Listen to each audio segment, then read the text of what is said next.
and women mamiyo ji okichandre reduce weche matindo tindo mag koko kata kuoge gin countries mose invest in technology ma yudo kata ken farming we have mechanized farming o ki traditional one ma pore dwa dhi puro tiketo kodhi moro migolo nyadero ni ka chieng' wuok one week osenege te you lose hope. Koro magi gik monego beni watimo aito government okony ji on storage facilities get nitie gima bende ka affect COMESA states post harvest losses. Many countries ki the 1 month ago na Zambia I took time at their farms.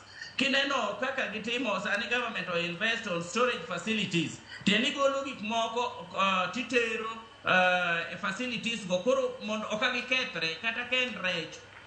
Jois rech sani kuponi neno kata COMESA ka.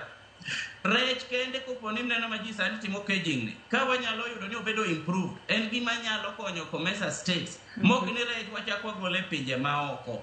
Then away storage facilities aito gima nyaka bende wachak wangi so much and gima na ngone common user facilities Joyce ema koponi COMESA states including Kenya or investing tibro yudo ka inyalo loso mwandu ni wawinjo ka minister kagwe Lee minister for trade bene wuoe weche mag value addition diangi team value addition namo to nyi puro eka chie ionge gi pesa ni penyi ikawo loan to loan no bende interest bende ni malo machines ok nyal ngiewo koro gima nyalo konyo countries wa COMESA states and investing in common user facilities tirani kokete kaka siaya kacha itingo girigo lo uja titero kacha gimomindo ni common user facility titero ni juala ni kanyo gik mamoko ko karatas gene ko government county government ose invest imedo itimo value addition itinge the online nyathini moro manyotie ko form 4 kata motingo university moni online marketing iwinjo ni gini dwar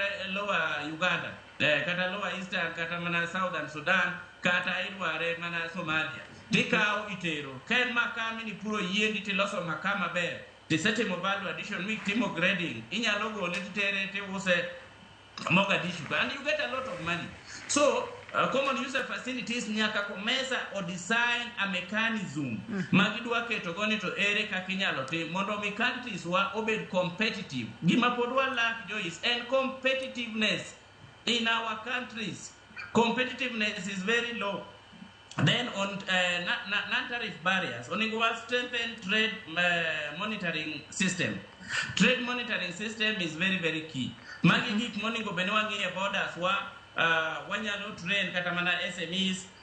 Government can absorb some of the charges mondo mi develop their economies very fast. Yet to absorb some few days kata some few years. Joyce na neno Congo Brazzaville an example ma neno kaka ge support SMEs kata even Lusaka ka.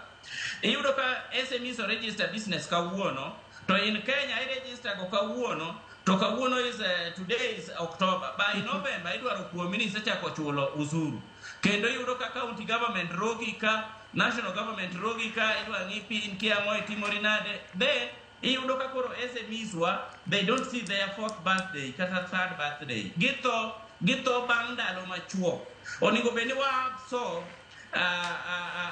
we give them tax holidays ma wan kaka national taxpayers association ma gima wa advocate wa so taxes mag small entrepreneurs mondo mi giyud more time aito wa miyo gi low interest rates wa wuoyo gi CBK kata commercial banks to regulate this then training be miyo gi sufficient then within 5 years gin joma nyose employ between 1 to 50 people then they say expand their businesses kwa keto ge tax bracket then it is a sustainable model kuri yudo ko wa expand tax bracket than tax rate ma yudo ki target few people like a country in Kenya yudo ka jomo registers SMEs are over 17.6 million to joma nie tax bracket are less than 4 million adwa ni mak na paro no gi kanyo this way okwanya develop as a nation we can't remain competitive because we kill the small businesses who employ greater percentage in the job market mak na paro no gi kanyo Nyangweso ka bendi mak paro no gi kanyo mar kaka wanyalo